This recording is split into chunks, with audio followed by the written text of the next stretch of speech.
श्री वेदव्यास कृत श्रीमद् भागवतम प्रथम स्कंद अध्याय 15 पांडवों की सामयिक निवृत्ति श्लोक संख्या 47 एवं 48 अनुवाद एवं तात्पर्य कृष्ण कृपा मूर्ति श्री श्रीमद् अभय चरण अरविंद भक्तिवेदांत स्वामी प्रभुपाद द्वारा तथ्यानुद्रिक्तया भक्त्या विशुद्ध दिशिणः परे तस्मिन् नारायण पदे एकांत मतयो गतिम् अवापुर्दुर्वापां ते असद्भिर्विषयात्मभिः विदूतकल्मषास्थानं विरजेनात्मने वहि तत् वो ध्यान ध्यान उत्रिक्तया मुक्त होकर भक्त्या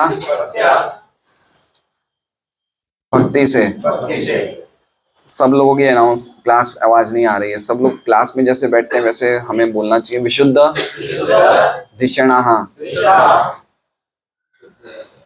बुद्धि द्वारा परे अध्यात्म में तस्मिन उसमें नारायण भगवान श्री कृष्ण के पदे चरण कमल में एकांत मतयः जो एक और अनन्य ऐसे भगवान में स्थित हैं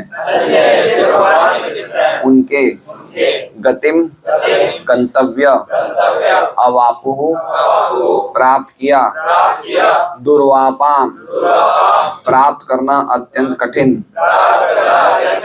ते उनके द्वारा असद्भिः भौतिकतावादियों द्वारा विषय आत्म भी भौतिक आवश्यकताओं में लीन विद्युत धोया हुआ कल्मषा भौतिक मल स्थानम धाम विरजेन रजोगुण से रहित आत्मना एवं ठीक उसी शरीर से ही निश्चय ही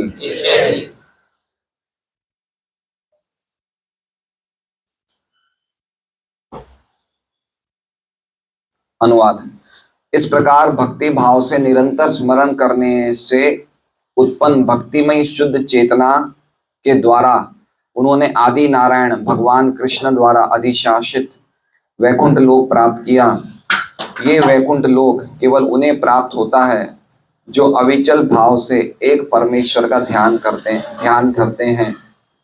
भगवान श्री कृष्ण का ये धाम गोलोक वृंदावन कहलाता है और ये भगवान श्री कृष्ण का और ये उन व्यक्तियों को प्राप्त नहीं होता जो जीवन की भौतिक अवधारणा में लीन रहते हैं लेकिन समस्त भौतिक कल्मश से पूर्ण रूप से शुद्ध होने के कारण पांडवों ने अपने इसी शरीर में उस धाम को प्राप्त किया। ओम अज्ञानतिमिरान्धस्य ज्ञानाञ्जनशलाकया चक्षुरुन्मीलितं येन तस्मै श्रीगुरुवे नमः। नाम श्रेष्ठमनुमपि शचीपुत्रमत्र स्वरूपं रूपं तस्याग्रजमुरुपुरीं मातृं गोष्ठवाटिं राधा कुंडम गिरिवरम अहो राधिका माधवाशां प्राप्तो यस्य प्रतित कृपया श्रीगुरुं तं नतोऽस्मि। वन्देऽहं श्रीगुरोः श्रीयुतः पदकमलं श्रीगुरुं वैष्णवांश्च श्रीरूपं सहग्रजातं सहगणरघुनाथान्वितं तं सजीवं साद्वैतं सावधूतं परिजनसहितं कृष्णचैतन्यदेवं श्री राधा कृष्ण पादान सहगण ललिता श्री विशाखान्वितांश गुरु वैष्णव भगवान तिने स्मरणाय विघ्न विनाशन अनायास होय निज वांछित पूर्ण। हरे कृष्णा कृष्णा कृष्णा हरे हरे हरे राम राम राम हरे हरे। तो सभी भक्तों का स्वागत है श्रीमद् भागवतम कक्षा में। आज का श्लोक बहुत ही अत्यंत महत्वपूर्ण है जो पिछले श्लोकों की श्रृंखला से ही जुड़ा हुआ है। तो पिछला श्लोक क्या था सुरेश जी?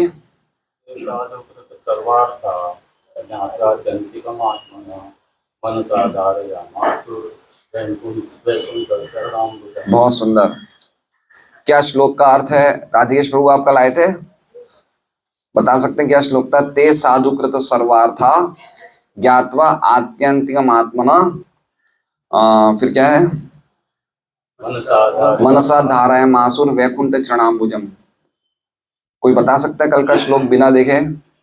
ते साधुकृत सर्वार्था। सभी पांडवों ने सभी तो धर्म अर्थ मोक्ष के कार्य अच्छी तरह से किया। हाँ, तब उन्होंने जाना कि भगवान श्री कृष्ण के चरण कमल ही अंतिम गंतव्य है। हाँ, तो उन्होंने मन से उनको धारण किया। मन से उनको था, बहुत सुंदर। तो हमने देखा कि किस प्रकार महाराज युधिष्ठिर का अनुसरण करते हुए उनके भाई भी घर छोड़ के चले जाते हैं और महाराज युधिष्ठिर का पीछा करते हैं, इस मानसिकता का कि हम भी महाराज युधिष्ठिर की तरह भगवान की भक्ति में लग जाएंगे। ठीक है, और इसलिए फिर उन्होंने क्या किया, पिछले श्लोक में जैसा बताया कि उन्होंने क्या कहते हैं, जितने भी पूरे जीवन में, पूर्व जीवन में या पूर्व जन्मों में जो भी उन्होंने धर्म अर्थ काम मोक्ष के जो कार्य किए थे, साधुकृत बहुत अच्छी तरह किए, सब अच्छी तरह उन्होंने निभाए, लेकिन अल्टीमेटली वो समझ गए कि ये अपने आप में करना काफी नहीं है। तो उन्होंने ये निष्कर्ष निकाला कि अल्टीमेटली भगवान श्री कृष्ण के चरण ही जीवात्मा का चरम लक्ष्य है। और फिर उसने उन्होंने अपना मन भगवान के चरणों में लगा दिया। ठीक है, ये श्लोक कल था, मतलब समझ गए, भगवान के चरणों में अपना मन लगा दिए का अर्थ ये हुआ कि हम लोग भगवान के नामों का जो उच्चारण करते हैं, हरे कृष्णा कृष्णा कृष्णा हरे हरे, हरे राम राम राम हरे हरे, जब हम अखंड नाम स्मरण करेंगे, जब हम अखंड नामों का उच्चारण करेंगे, अखंड मतलब हम सदैव नामों का उच्चारण करते रहेंगे, तो हम भी उसी स्थिति को माना जाएगा मनसा धारयामासु, हम भी सदैव भगवान के चरणों में अपने मन को लगाए रखेंगे। इसलिए मन को लगाए रखना चरणों का अर्थ है कि सदैव हरि नामों का उच्चारण करना। ठीक है, हम लोग कलयुग में भगवान के चरणों में ऐसे चिंतन करके मन को लगाना थोड़ा संभव मुश्किल हो सकता है, लेकिन अगर हम हरे कृष्ण महामंत्र का उच्चारण कर रहे हैं तो हमें समझना चाहिए कि हमारा मन भगवान के रूप गुण नाम लीला में लगा हुआ है, क्योंकि भगवान के नाम, भगवान का रूप, भगवान के गुण, भगवान की लीलाएं, भगवान का धाम सभी एक समान है, उसमें कोई अंतर नहीं है। तो उन्होंने क्या किया, कॉन्स्टेंटली भगवान के चरणों का चिंतन किया, धारयामासु, बिना रुके चिंतन किया। अब वो नाम का, भगवान का रूप का चिंतन करने से, चरणों का चिंतन करने से उन्हें क्या फल मिला, ये 2 श्लोक में बता रहे हैं, 47 में 48 में। व्हाट रिजल्ट दे गॉट, उनको क्या फल मिला कि उन्होंने जब इतना अद्भुत भगवान का चरणों का चिंतन किया तो उन्हें क्या फल मिला, वो इस 2 श्लोकों में हमें पता चलेगा कि उन्हें क्या प्राप्त हुआ। तो कह रहे हैं तद ध्यान उद्रिक्तया भक्त्या, तद ध्यान, तद मतलब तद का अर्थ क्या होता है लीला कमल प्रभु, तद मतलब उस, वो तो मैं ही समझ रहा हूं, लेकिन मतलब क्या होता है, पिछले श्लोक से कनेक्ट करना है। पिछले श्लोक में कहां पूरा हुआ था, वैकुंठ चरणाम्बुजम, तो तद मतलब भगवान के चरण कमल, तद ध्यान उद्रिक्तया भक्तिया, तो भगवान के चरण कमलों का निरंतर ध्यान करने से उद्रितया, उद्रितया मतलब उनकी भक्ति में वर्धन हो गया। क्या हुआ, देखिए एक बात समझिए, हम लोग रोज जो भी भक्ति कर रहे हैं उससे हमारी भक्ति रोज धीरे धीरे थोड़ी थोड़ी बढ़ रही है। कभी भी भक्ति जो होती है स्टैटिक नहीं होती है, डायनामिक होती है। डायनामिक मतलब हम अगर अच्छी तरह करेंगे भक्ति तो भक्ति बढ़ेगी, अगर हम कमजोर हो जाएंगे तो भक्ति डाउन हो जाएगी, है ना, एक स्थान पे नहीं रहती है भक्ति। तो हमें रोज बड़े उत्साह से, भक्तों के जीवन में 3 चीजें बहुत आवश्यक है, उत्साह, निश्चय, धैर्य। उत्साहात निश्चयात धैर्यात, तो हमें उत्साह से भक्ति में लगे रहना चाहिए। इससे क्या होगा, हमारी भक्ति में वर्धन होगा, भक्ति बढ़ेगी। तो उन्होंने भगवान के चरण कमलों के ध्यान करने से भक्ति में उनके वर्धन हुआ, और फिर क्या हुआ, भक्ति के द्वारा विशुद्ध धिषणा परे, तो भक्ति के द्वारा क्या हो गया, विशुद्ध धिषणा, धिषणा मतलब बुद्धि, उनकी बुद्धि विशुद्ध हो गई, विशुद्ध मतलब उनकी बुद्धि शुद्ध हो गई। देखिए भक्ति करने से क्या फल मिलता है, हमारी बुद्धि शुद्ध होती है। बुद्धि शुद्ध होती है मतलब समझ रहे हैं, मतलब हम सार क्या है और असार क्या है उसको हम प्रॉपरली डिस्क्रिमिनेट कर सकते हैं। डिस्क्रिमिनेट को हिंदी में क्या बोलेंगे, हम अलग कर सकते हैं, सार क्या है असार क्या है। अभी हम लोगों को बुद्धि हमारी शुद्ध नहीं है, इसलिए हम सार को असार से अलग नहीं कर पा रहे। अभी हम क्या कर रहे हैं, हम अभी सार कर रहे हैं, भागवत सुनने ये सार है ये, लेकिन तुरंत हम भागवत सुनने के पश्चात दूसरे बातों में लग जाएंगे और भौतिक चिंतन में लग जाएंगे, अपने काम काजों में लग जाएंगे, तो वो क्या है? असार। तो हम सार को और असार को अलग नहीं कर पा रहे हैं। हमारे लिए सार और असार एक ही है। क्यों एक ही है? क्योंकि हमारी बुद्धि विशुद्ध नहीं हुई है। क्यों बुद्धि विशुद्ध नहीं हुई? क्योंकि हमने मन को भगवान के चिंतन में ढंग से लगाया नहीं है। क्यों मन को नहीं लगाया? क्योंकि हमने इंद्रियों को भगवान की सेवा में नहीं लगाया। तो ये सब कनेक्टेड है। इंद्रियां जब भगवान की सेवा में लगेगी तो धीरे धीरे मन लगेगा। मन जब भगवान की भक्ति में लगेगा तो धीरे धीरे बुद्धि विशुद्ध होगी। मन भगवान की भक्ति में लगने से भक्ति बढ़ेगी और भक्ति बढ़ने से क्या होगा? बुद्धि शुद्ध होगी, है ना। मन मना भव मत भक्तो, मेरे में मन लगाओ तो भक्त बनोगे। तो जितना ज्यादा मन लगाएंगे उतनी भक्ति बढ़ेगी। ठीक है, बिल्कुल इजी कैलकुलेशन है। जितना ज्यादा हम मन लगाएंगे, कोई काम नहीं है, 5 मिनट भगवान के सामने नाच लो, कीर्तन कर लो, देखिए आपकी बुद्धि कितनी शुद्ध हो जाती है। जैसे मान लीजिए कि विजय जी को 10 बजे बैंक में जाना, केनरा बैंक में, 9:55 को तैयार हो गए, तो 5 मिनट अपने फ्लैट में नाचा कूदी कर ली इन्होंने। हरे कृष्णा कृष्णा कृष्णा हरे हरे, हरे राम राम राम। तो देखिए इनके 5 मिनट मन को लगाने से इनकी बुद्धि में बहुत अच्छी वाइब्रेशंस, बहुत शुद्ध हो जाएगी बुद्धि। तो ये बात समझनी चाहिए कि बुद्धि शुद्ध हो जाएगी तो क्या कर पाएगी? वो सार को असार से अलग कर लेगी। जब सार को समझ जाएगी तो क्या समझेगी बुद्धि? धीरे धीरे कि मुझे तो कृष्ण भक्ति ही करना चाहिए, यही तो सार है। यही सार है कि मुझे तो जीवन कृष्ण भक्ति में लगाना चाहिए। तो ये बुद्धि जब उसकी तेज हो जाएगी तो क्या करेगा? वो भक्ति और गंभीरता से करेगा। जब भक्ति और गंभीरता से क्या करेगा तो क्या होगा? बुद्धि और तेज होगी। बुद्धि और तेज होगी तो क्या करेगा? और भक्ति गंभीरता से करेगा, है ना। तो क्या इससे क्या पता चलता है हमें? इससे क्या पता चलता है हमें? कि भक्ति को शुद्ध, बुद्धि को शुद्ध करने के लिए मन को ढंग से भक्ति में, एक बात समझिए कि भौतिक जगत में, इस जगत में जिसमें हम रह रहे हैं, उसमें एकमात्र तपस्या क्या है? गीता जी के संदेश के अनुसार एकमात्र तपस्या क्या है? भगवान में मन को लगाना, बस। भगवान कहीं नहीं कह रहे तुम सूखे मरो, कुछ मत खाओ, कुछ नहीं कह रहे ऐसे कि तुम खाओ मत, तुम भूखे रहो, ऐसा कुछ नहीं कहा भगवान ने। भगवान खाली एक ही चीज मांग रहे हैं, क्या? मन लगाओ, बस मन लगाओ, और कोई तपस्या नहीं। खाने को तो ऊपर से बोल रहे हैं युक्ताहार, ज्यादा भूखे मत रहो, टाइम टाइम पे खाते रहो, युक्ताहार विहारस्य युक्त चेष्ट से कर्मसु, खाओ सो सब कुछ करो, लेकिन मन मेरे में लगाओ, यही तपस्या है एकमात्र। तो जैसे जैसे मन ज्यादा लगाएंगे वैसे वैसे बुद्धि शुद्ध होगी, और जैसे जैसे मन भौतिक विषय में लगाएंगे बुद्धि क्या होगी? और ज्यादा डल पड़ जाएगी। हम समझ ही नहीं पाएंगे हम जो कर रहे हैं वो सही कर रहे हैं नहीं कर रहे हैं। सही बात है। एक बात हमें सबको पता है कि हम इस भौतिक जगत में जो कुछ भी कमा रहे हैं वो हमारे साथ नहीं जाएगा, फिर भी लगे हुए हैं, बुद्धि शुद्ध नहीं है ना। कितनी सिंपल बात है, इतनी सिंपल बात है कि जो कुछ भी हम एकत्रित कर रहे हैं वो हमारे साथ नहीं जाएगा, फिर भी लगे हुए हैं। क्यों नहीं लगे हुए? क्यों लगे हुए हैं? क्योंकि बुद्धि इतनी ब्राइट नहीं हुई है, इतनी शार्पन नहीं हुई है कि वो सार को अलग।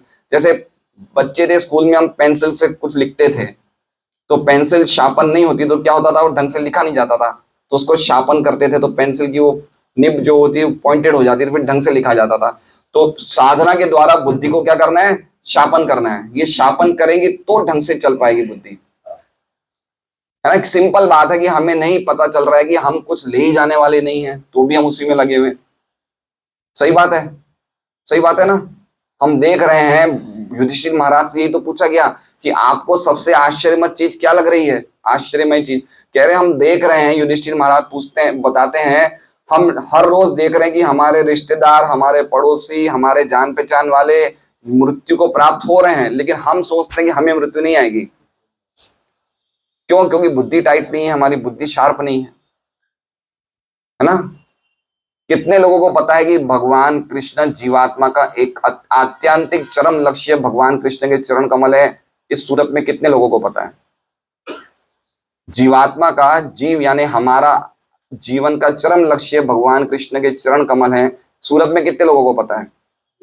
0.05 लोगों को पता है ना। हमें पता है, चलो अर्थात है हमें पता है, हमें पता है ना। सही बात है, हमें पता है। हमने भारत में जन्म लिया है, अच्छे हिंदू परिवार में जन्म लिया है, मनुष्य जीवन मिला है, भक्तों का संग मिला है, साधुओं का संग मिला है, गीता भागवत मिली है, फिर भी हम गंभीर नहीं है। क्यों? क्योंकि बुद्धि शार्प नहीं है। आप समझ रहे हैं बात को? तो इसलिए भगवान की भक्ति में लगाने से बुद्धि शार्प होती है, बुद्धि शार्प होने से और भक्ति में ढंग से लगती है, और ढंग से लगने से बुद्धि और शार्प होती है। तो जब इन्होंने ऐसा किया पांडवों ने, तद ध्यान उद्रिक्तया, उद्रिक्तया मतलब भक्ति में वर्धन हुआ। उद्रिक्तया का अर्थ इसमें मुक्त होकर लिखा रहे, मतलब वर्धन हुआ भक्ति में, और भक्ति के द्वारा विशुद्ध धिषणा परे, उनकी बुद्धि क्या हो गई?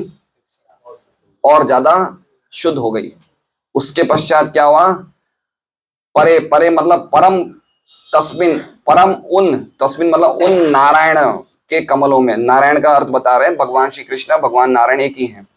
तो ऐसा करने से क्या हुआ कि परम भगवान, परे का मतलब परम, परम भगवान नारायण के चरण कमलों में, उन भगवान, तस्मिन मतलब उन भगवान नारायण के चरण कमलों में उनकी एकांत मति हो गई। एकांत मति समझ रहे हैं? एकांत का मतलब पूरी तरह से आसक्त, अटैच हो गए पूरी तरह से। जैसे लोहा कैसे अटैच होता है? चिंबक से तुरंत खींचा चला जाता। तो ऐसे जैसे कुंती महारानी क्या बोलते हैं कि मेरी मति ऐसी हो जाए जैसे गंगा जी समुद्र की तरफ भागती है, तो मेरी मति कैसे हो जाए? हमेशा आपकी तरफ जाती रहे। तो ऐसी इनकी मति। एकांत मतलब उनको उसके अलावा और कुछ चीज दिख ही नहीं रही है। किसके अलावा? भगवान के चरण कमलों के अलावा। एकांत, एक ही मतलब पॉइंटेड, वन पॉइंट अटेंशन, इसे बोलते हैं एकांत मति। एक ही अटेंशन क्या है? कृष्ण के चरण कमल। मतलब कृष्ण इतर वासना समाप्त हो गई उनकी। कृष्ण इतर वासना, कृष्ण मतलब कृष्ण, इतर मतलब कृष्ण से अलग कोई भी मन की इच्छाएं थी वो खत्म हो गई उनकी। खाली उनकी एकमात्र इच्छा रही कृष्ण, बस, और कुछ नहीं रहा उनकी। खाली कृष्ण ही उनकी सेवा का एकमात्र उद्देश्य रहा, और कुछ रहा ही नहीं। इसे कहते हैं एकांतमति। क्या बोलते हैं इसे? एकांतमति। अभी हमारी एकांतमति एक माला में भी नहीं है। समझ रहे बात को? हमारा पोजीशन देखिए क्या है। बुद्धि चलती ही नहीं है, माला हो नहीं रही है, बुद्धि कैसे चलेगी? बुद्धि नहीं चलेगी तो भक्ति में मन नहीं लगेगा। तो ऐसी एकांतमति, तो एकांतमति कैसी होनी चाहिए? हम 16 माला एकांतमति में करें। कैसी मति में? वन पॉइंटेड अटेंशन, ऐसी 16 माला करें। तब जब हम 16 माला करेंगे तो हमें क्या लगेगा? अरे 16 ही क्यों, 32 क्यों नहीं? समझ रहे हैं?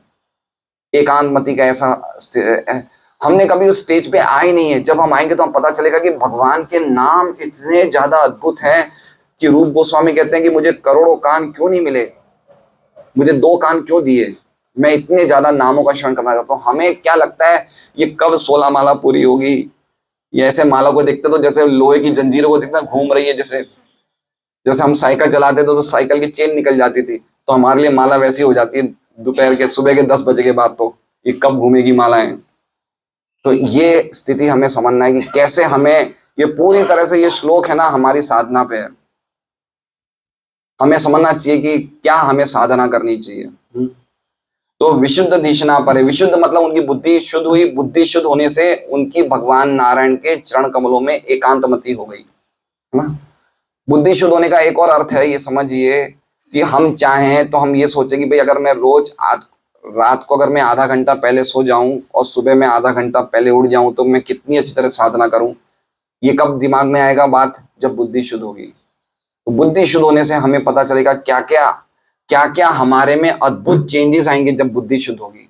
लोगों के बारे में गलत बातें करना बंद कर देंगे, निंदा मत करना बंद कर देंगे, फालतू का टाइम वेस्ट करना बंद कर देंगे। ये सब बुद्धि शुद्ध होने के सब नतीजे हैं। तो तस्मिन् नारायण पदे एकांतयो मतिम गतिम। तो क्या हुआ? तद ध्यान उद्रिक्तया भक्तिया, भगवान के चरण कमलों का निरंतर ध्यान करने से उनकी भक्ति में वर्धन हुआ। भक्ति में वर्धन होने से विशुद्ध धिषणा, धिषणा मतलब बुद्धि उनकी शुद्ध हो गई। बुद्धि शुद्ध होने से भगवान नारायण के चरण कमलों में उनकी मति कैसी हो गई? एकांत हो गई। आगे क्या कह रहे हैं? अवापुर, अवापुर मतलब एकांत मति होने के बाद उन्होंने अवापु मतलब प्राप्त किया। क्या प्राप्त किया? दुर्वापाम असद्भिर विषय आत्मवित्ते, वो चीज प्राप्त करी जो प्राप्त करना दुर्वापाम, दुर्वापाम मतलब बहुत मुश्किल है। क्या चीज प्राप्त करी? उन्होंने वो चीज प्राप्त करी जिसे प्राप्त करना बहुत ज्यादा मुश्किल है। किसके लिए? असद्भिर विषय आत्मा भी, जो असत, जिनकी बुद्धि असत चीजों में लगी हुई है। असत मतलब समझ रहे हैं? असत मतलब जो चीज टिकने वाली नहीं है, मतलब शरीर, शरीर से संबंधित चीजें, हमारे मित्र, बंधु, धन, संपत्ति, इसे क्या बोलते हैं? असत। असत मतलब ये टिकने वाला नहीं ज्यादा समय। तो जिनकी बुद्धि असत चीजों में लगी हुई है, और विषय आत्मा भी, जिनका चित्त, आत्मा भी, जिनका मन हमेशा विषय वस्तु में लगा रहता है, संसार में जिनका मन इन्वेस्टेड रहता है, संसार अभिनिविष्ट चित्त, समझ रहे हैं? संसार में उसका मन क्या हो गया? शेयरों में हम पैसे को क्या करते हैं? इन्वेस्ट करते हैं। तो विषय आदमी का मतलब हो गया कि उसने अपना मन कहां पे इन्वेस्ट कर दिया? संसार में। पूरे संसार की पूरी चिंता है, ये कब मरा, कैसे हुआ, क्या हुआ, तुम कहाँ जा रहे हो, क्या ये पहना, ये कब पहना था, क्या बनाओगे, पूरी संसार की चिंताएं उस व्यक्ति को होती है। देश से संबंधित, समाज से संबंधित, परिवार से संबंधित पूरी चिंताओं में उसका चित्त जो होता है अभिनिविष्ट होता है। तो ऐसा स्थान प्राप्त किया पांडवों ने, ऐसी जगह गए वो जहां पे जाना बहुत मुश्किल है। किन लोगों के लिए? जो असदमति वाले हैं, भौतिकतावादी, जिनका चित्त हमेशा विषय वस्तुओं में लगा रहता है, सांसारिक चीजों में जिनका चित्त लगा रहता है, उनके लिए प्राप्त करना वो स्थान बहुत मुश्किल है। वो उन्होंने, पांडवों ने प्राप्त किया। कैसा स्थान है? तो कह रहे हैं विद्युत कलमशा स्थानम। विद्युत कलमशा का मतलब है कि जहां उन्हीं को प्राप्त होता है, वो स्थान उन्हीं को प्राप्त होता है जिनके सारे कलमश नष्ट हो गए। विद्युत मतलब धुल गए, है ना? ऐसे स्थान को प्राप्त किया, मतलब भगवान श्री कृष्ण के धाम को प्राप्त किया, गोलोक वृंदावन को। प्रभुपाद तात्पर्य में, अनुवाद में कह रहे हैं कि उन्होंने भगवान के धाम को प्राप्त किया। क्यों प्राप्त किया? क्योंकि उनके हृदय में से सब कुछ कलमश धुल गया था। 0.01% भी कलमश रहेगा, हम भगवान के धाम में नहीं जा सकते हैं, है ना? खाली एक इतना सा कलमश रह गया कि मैं अपने पोते की शादी देख के जाऊंगा, रह गए आप यहाँ पे, है ना? या तो मेरे जाने पहले से मेरा एक घर तो बन जाता, अच्छा रह गया। विद्युत कलमशा स्थानम मतलब पूरी तरह से कलमश नष्ट हो चुके हैं। वो स्थान पे कौन गए? पांडव गए। कैसे गए?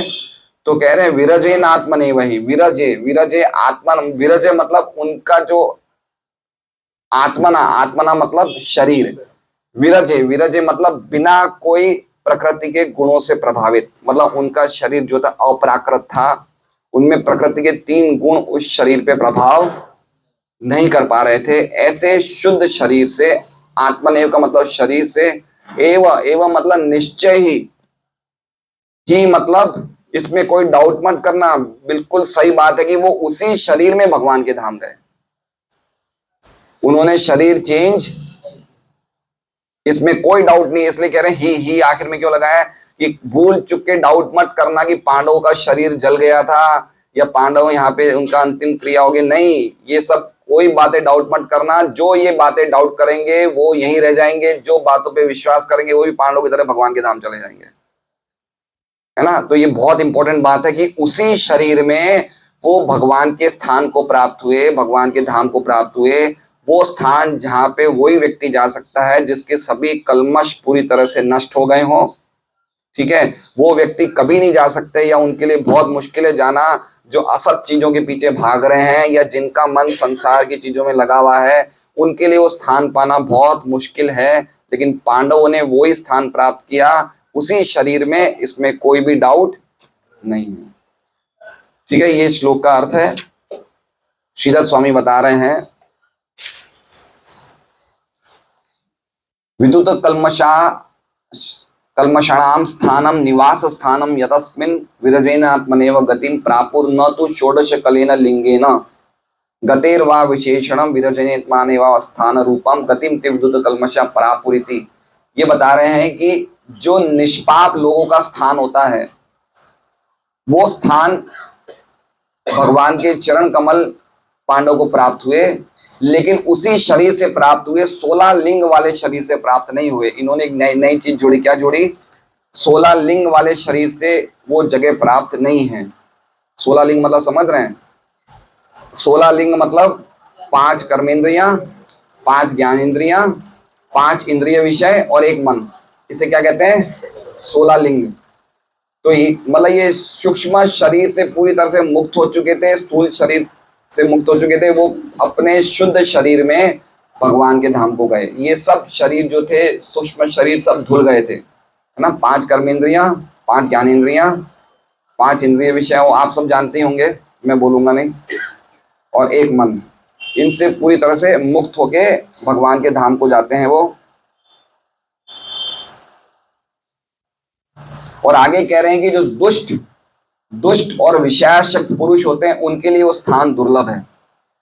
दुष्ट और विषयाशक्त मतलब असभ्य विषयात में भी, उसके लिए भगवान का धाम क्या है? दुर्लभ है। वो लोग प्राप्त नहीं कर सकते हैं। वो कैसे प्राप्त होता है? वो विशुद्ध अंतःकरण से ही प्राप्त होता है। जिसके मन, बुद्धि, अहंकार पूरी तरह से शुद्ध हो गए हों, जिनके हृदय में कोई भी किसी के प्रति कोई गलत भावना खत्म हो गई हो, किसी के बारे में गलत नहीं सोचता है, जो पूरी तरह से सदैव भगवान के चिंतन में लगा है, जिसका हृदय बिल्कुल शुद्ध हो गया, वो उस स्थान को प्राप्त कर सकता है। वो पांडवों ने प्राप्त किया। अब हम विश्वनाथ चक्रवर्ती ठाकुर जी की टीका पढ़ते हैं। आज का श्लोक बहुत ही अद्भुत श्लोक है। अब आगे विश्वनाथ चक्रवर्ती ठाकुर क्या कह रहे हैं कि उनकी बुद्धि ज्ञान, योग और दूसरी चीजों से पूरी तरह से अमिश्रित हो गई। क्या बोल रहे हैं? कि पांडवों की बुद्धि ज्ञान, योग आदि चीजों से पूरी तरह से अमिश्रित हो गई। अमिश्रित मतलब कि उनका मिश्रण हट गया। जैसे रूप गोस्वामी ने भक्ति की शुद्ध लक्षण को क्या बताया है? अन्याभिलाषिता शून्यम ज्ञान कर्मा ज्ञानावृतम। जो कोई भी प्रकार की अभिलाषा से, भक्ति के अलावा और कोई अभिलाषा से शून्य होती है, ज्ञान और कर्म का कोई मिश्रण नहीं होता है। उसी प्रकार से ये बुद्धि कैसे शुद्ध हो गई इनकी? ज्ञान, योग और दूसरी चीजों से बिल्कुल मिक्सड अप नहीं हुई। समझ रहे हैं आप? इसका अर्थ क्या हो गया? जैसे मान लीजिए कि अभी हम भक्ति कर रहे हैं, ठीक है। हम भक्ति के साथ क्या सोचते हैं? चलो होली आ रही है, होली भी जला लें। समझ रहे हैं बात में? शीतला माता का भी पूजा कर लें। चलो अभी नवरात्र आएगा, नवरात्र का भी व्रत कर लें। सोमवार आ रहा है, शिव जी को भी पानी चढ़ा दे। तो ये क्या हो गई? ये सब मिक्सड अप हो गई भक्ति का। ये क्या है? भक्ति का क्या हो गया? ये मिश्रण हो गया है। लेकिन पांडवों का क्या था? भक्ति इतनी शुद्ध हो गई कि उन्होंने खाली भगवान के चरण कमलों के अलावा और कोई चीज करना ही बंद कर दी। समझ रहे हैं बात को? ये शुद्ध भक्ति की हाईएस्ट स्टेज। वो जानते थे कि जो कुछ भी है सब कुछ भगवान के चरणों में ही है। तो भगवान का चिंतन, भगवान की भक्ति के अलावा और सब काम छोड़ दिए उन्होंने। ठीक है, इसे बोलते हैं अनमिक्स्ड, बिल्कुल शुद्ध बुद्धि, दिशणा, विशुद्ध दिशणा। तो ये आगे कह रहे हैं विश्वनाथ चक्रवर्ती ठाकुर, वो पूरी तरह से अपनी बुद्धि में स्थित थे। इसे कह रहे हैं एकांत मत है। एकांत मत है मतलब पूरी तरह से। एक देखिए इसमें क्या होता है, बुद्धि का शार्पनेस को कैसे समझा जाए। जैसे मान लीजिए कि धर्मवत्सल प्रभु, इन्होंने 8 माला करी। 8 माला करके इनको ऐसे लगा कि चलो मैंने मोबाइल चेक कर लूं, मैंने काफी टाइम से देखा नहीं, सुबह से रात तक कितने व्हाट्सएप पे मैसेज है। तो इन्होंने 8 माला करके क्या किया, 10 मिनट इन्होंने मोबाइल को देख लिया। अब 10 मिनट देखने के बाद इनको बड़ा अफसोस हुआ, क्या कि मैं 10 मिनट मैंने अपने क्यों खराब किए। ये तो मोबाइल तो मैं बाद में भी देख सकता था, मैं 16 माला तो कर देता। ठीक है, तो ये बता रहा है कि इनकी बुद्धि शुद्ध हो रही है। समझ रहे हैं बात को? इनको अफसोस हुआ कि मेरी मति इतनी अच्छी लगी थी 8 माला में, लेकिन मैंने 8 माला में अपना मन बाद में करने के बाद इन चीजों में लगा दी। ये तो मैं बाद में भी कर सकता था, ऐसा जरूरी था कि भाई मुझे अभी चेक करना है। तो इसका मतलब क्या हुआ, इनकी बुद्धि धीरे धीरे भक्ति करने से इनकी बुद्धि शुद्ध हो रही है। तो इसी तरह से भक्ति के इस लेवल पे पहुंच गए थे पांडव। इस लेवल पे पांडव पहुंच गए थे कि धीरे धीरे धीरे जितने भी कचरे थे सब निकलते गए, और वो इस लेवल पे आ गए कि भगवान की चरण कमलों के अलावा और कोई चीज है ही नहीं। इसे बता रहे हैं फिक्स्ड इन इंटेलिजेंस, मतलब उनकी बुद्धि बिल्कुल फिक्स हो गई थी, और उसे कहते हैं एकांत मत। उनका गोल क्या था, कह रहे उनका उद्देश्य क्या था, तो कह रहे हैं कि उन्होंने वो स्थान प्राप्त किया जो सभी दोषों से मुक्त था। ये इसका मतलब है कि उन्होंने भगवान का वो स्थान प्राप्त किया जो जहाँ पे सुधर्मा हॉल है। मतलब उन्होंने, उनका कहने का लगी उन्होंने द्वारका को प्राप्त किया, मतलब द्वारका धाम प्राप्त किया। वो ये बोल रहे हैं कि विश्वनाथ चक्रवर्ती ठाकुर कह रहे हैं उन्होंने द्वारका धाम प्राप्त किया। कैसे प्राप्त किया? कैसे प्राप्त किया द्वारका धाम? तो उसी शरीर में प्राप्त किया, उन्होंने उसी शरीर में प्राप्त किया। विरजनात्मना, विरजनात्मना मतलब पूरी तरह से शरीर शुद्ध था। उनके देवता अंश वहां के वहीं रह गए थे, वो अपने शुद्ध शरीर में चले गए। समझ गए? सभी पांडव देवताओं के ही अंश थे। यमराज के अंश युधिष्ठिर थे, इंद्र के अंश अर्जुन थे। तो जो देवताओं के अंश थे वो भौतिक जगत में ही रह गए थे, और वो अपने शुद्ध शरीर में कहां चले गए? भगवान के धाम चले गए। उन्होंने अपने शरीर को त्यागा नहीं, है ना? समझ रहे? उन्होंने अपने शरीर को नहीं समझे हैं? मतलब उनमें दो चीजें थी ना, दो पर्सनैलिटीज थी। एक तो देवता के अंश भी लेके आए थे, और साथ में भगवान के नित्य पार्षद भी थे। पांडव जहां जहां भगवान की लीलाएं होती है पांडव वहां जाते हैं। जहां जहां भगवान की प्रकट जगत में जहां जहां लीलाएं होती है पांडव वहां पे भगवान के साथ रहते हैं। ये कहां पे लिखा है? गीता जी में लिखा है, 4थे अध्याय का 5वां श्लोक है।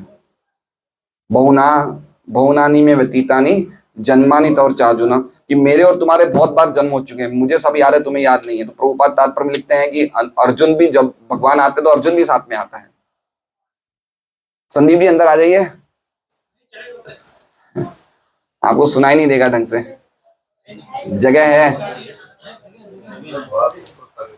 आगे भी जगह है, आगे आ जाइए। अच्छा अच्छा ठीक है, सुनीता माता जी आप सुना लीजिएगा उन्हें घर जाके। तो ऐसे दो अंश थे। तो अपने देवताओं के भी अंश थे वो, और खुद उनका जो सनातन शरीर था, पार्षद थे, नित्य शरीर वो भी था। तो नित्य शरीर चला गया, देवता के अंश ही रह गए। तो ये श्लोक है विश्वनाथ चक्रवर्ती ठाकुर का। अब हम तात्पर्य पढ़ते हैं। तो ये समझ में आया आपको श्लोक? नहीं समझ में आया? बहुत ही अद्भुत श्लोक है। मतलब पॉइंट ये है कि हम चाहें, अच्छा इसमें एक बात है, देखिए इसमें आखिर में प्रभुपाद जी ये श्लोक बता रहे कि वो उसी शरीर में भगवान के धाम गए, शरीर में, उसी शरीर में भगवान के धाम गए। क्या हम जा सकते हैं? क्या हम जा सकते हैं उसी शरीर में? पहले हाँ या ना बोलिए, जाएंगे या नहीं जाएंगे? जो ना बोल रहे हो हाथ खड़ा करें।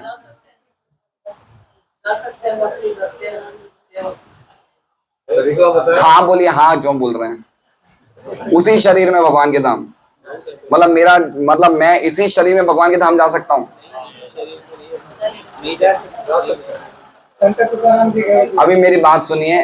अब ये प्रभुपाद जी का तात्पर्य है, ये खाली इसी चीज पे है। प्रभुपाद जी का जो तात्पर्य है वो खाली ये आ गया श्लोक। देखिए मेरी बात सुनिए, प्रभुपाद जी का तात्पर्य पूरा का पूरा विरजन आत्मा एव ही, ये जो लाइन ना, जो आखिरी लाइन है, विरजन आत्मा एव ही, कि वो अप्राकृत शरीर में निश्चित रूप से उसी शरीर में भगवान के धाम जाते हैं। ये प्रभुपाद तात्पर्य लिख रहे हैं। अब देखिए, अब ध्यान से सुनिए क्या लिखते हैं प्रभुपाद जी।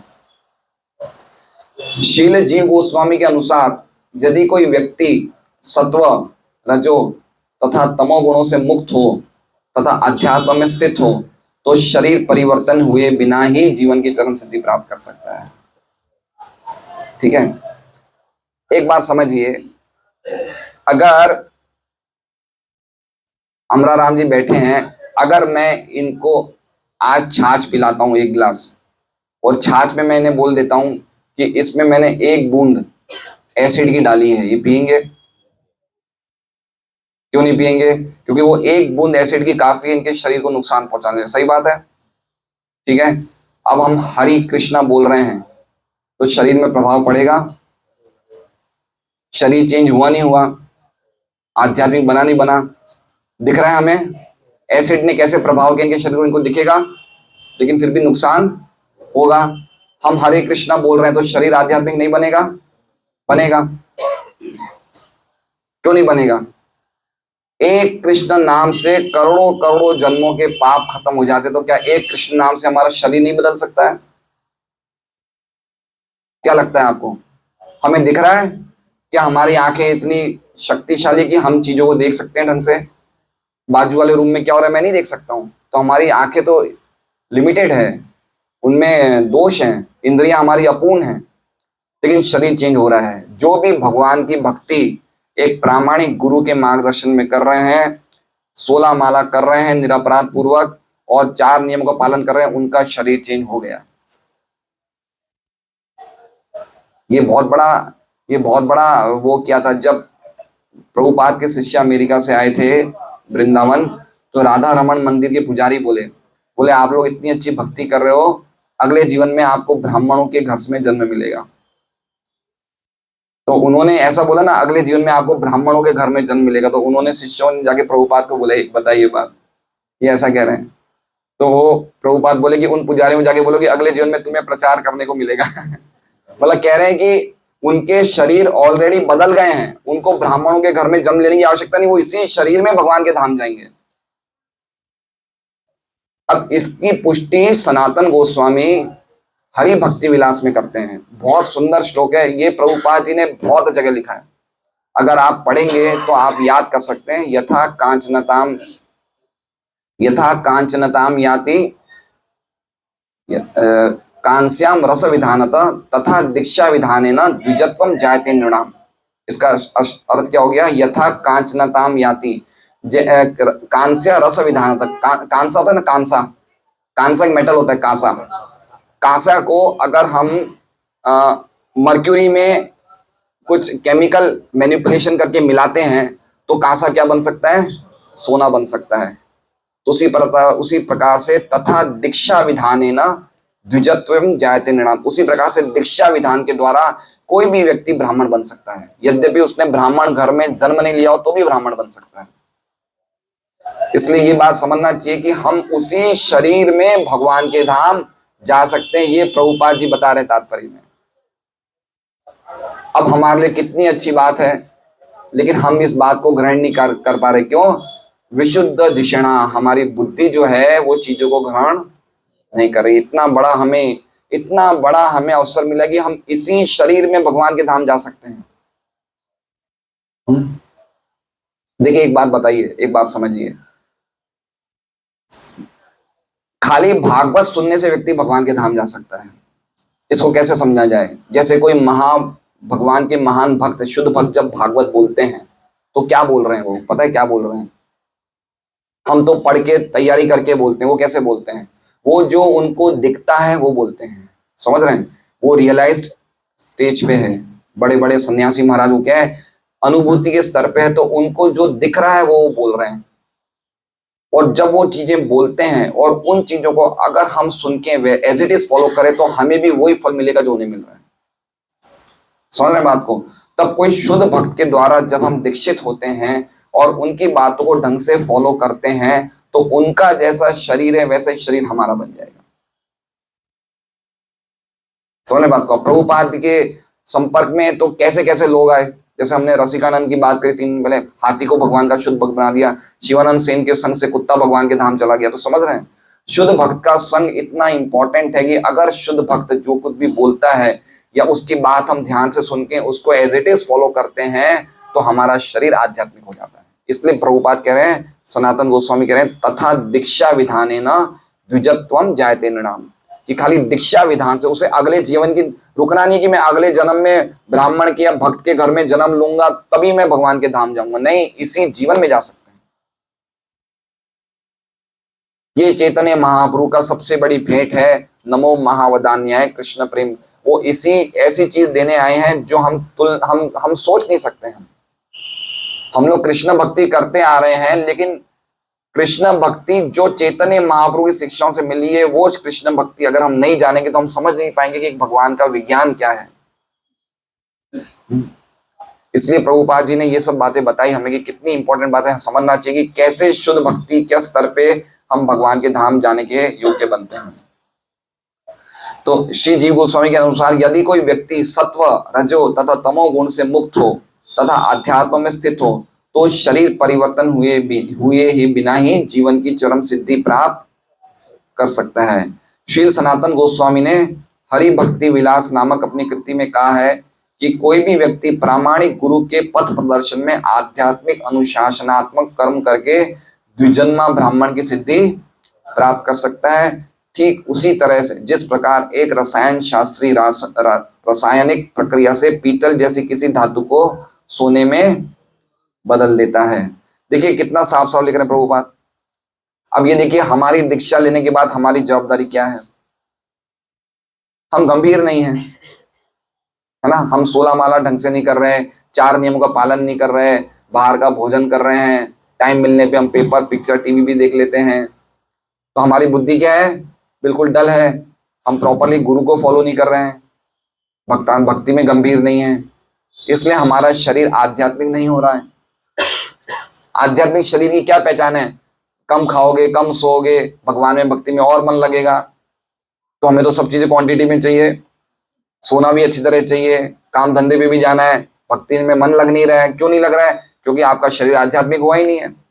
जितने प्रपोर्शन में भक्ति करेंगे उतने प्रपोर्शन में हमारा शरीर आध्यात्मिक हो रहा है। 100% स्पिरिचुअल हो जाएगा, भगवान के धाम जाएंगे। भगवान आध्यात्मिक शरीर रुक ही नहीं सकता, भगवान के धाम ही जाएगा वो। इसी जीवन में हम भगवान के धाम जा सकते हैं। लोगों के सामने हमारी चिता में आग लग रही है, लोगों के सामने, लेकिन हम भगवान के धाम चले गए। लोगों को लग रहा है तो जला दिया, लेकिन जलाए नहीं, हम भगवान के धाम गए हैं। इस अपॉर्चुनिटी का हम लाभ ले सकते हैं। हमें जो शिक्षाएं मिल रही है, खाली हमें फॉलो करना है ढंग से। हमें इसमें ना तो फॉलो करने में पैसे की आवश्यकता है, ना समाज में नाम प्रतिष्ठा की आवश्यकता है, ना बहुत ज्यादा होशियारी की आवश्यकता है, ना कोई बहुत ज्यादा हमारी कोई वो चाहिए। इसमें खाली इतना चाहिए कि जो हमें प्राप्त हो रहा है उसको हम गंभीरता से फॉलो करें, बस। इतना भी नहीं कर सकते तो फिर तो हम कैसे जा सकते हैं भगवान के धाम।